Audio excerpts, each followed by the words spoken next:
امام علي شاه منظر صاحب وایي چې دا ولې او دا خو به د الفاظو نه بهر کو دا ولې او دا خو به د الفاظو نه بهر کو دا دوه لفظونه منځ کې څه خفګان غوندې پیدا کی لیکلي ورته ټوله پښتونخوا زمانه واخله لیکلي ورته ټوله پښتونخوا زمانه واخله او دنیا کې د څوک نسل د افغان غوندې پیدا کی زما هم مجبوري ده یا د ما ته غاړه کېږدي او یا د ما ته بله څوک د ځان غوندې پیدا کی مونږ هسې د دې خاورې عظمت نه ستایو جانانه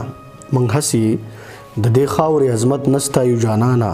پنجاب خو د زه یو د باچا خان غوندې پیدا کی او دې پسې منظر صاحب وایي چې داسې خفه شو زما زړه ځیګر کې مړی وشو داسې خفه شو زما زړه ځیګر کې مړی وشو لکه د نیمې شپې په وران کنډر کې مړی وشو خوب کې مې ولیدو راپاڅېدم په چغو چغو خوب کې مې ولیدو راپاڅېدم په چغو چغو مونږ کره بیا لکه سهار سهار کې مړی وشو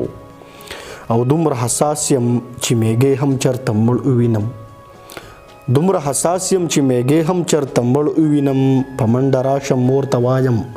غر کې مړی وشو او اکثر په مونږ پورې سپیره وخیږي نوې جوړه اکثر په مونږ پورې سپیره وخیږي نوې جوړه خو چې کمیس مې اغوندو اختر کې مړی وشو خدایه سجده به درته کور کې چرته ولګوم خدایه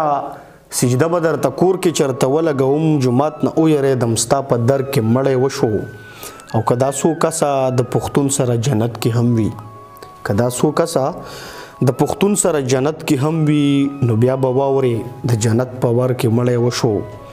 او ډېر په هیبت وریتو چغو راپاسولم ډېر په هیبت وریتو چغو راپاسولم یا عزت لوټ شو یا د کلي سر کې مړی وشو او شور دی چې ځای کابل آزاد شو وخت شکست وخوړو شور دی چې ځای کابل آزاد شو وخت شکست وخوړو د غیرتي وطن په کوم سنگر کې مړی وشو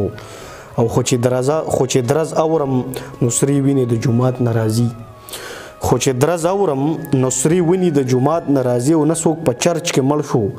نه مندر کې مړی وشو اخري شعر تا ته ډالۍ دی تاریکه دلته منظر حساب پوره کو هلته انور پرېوتو دلته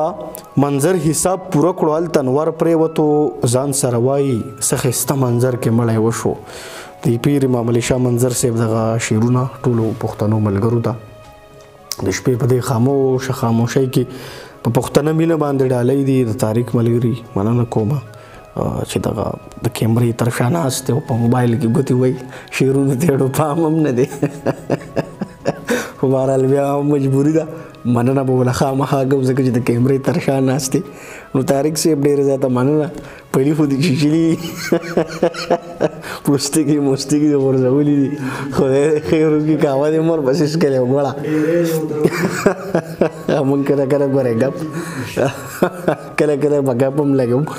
ملګرو بس په هر ځای کې چې د خپل مور او پلار او د خپل چاپېریال خیال ساتئ آباد او ښاد او بریالي اوسئ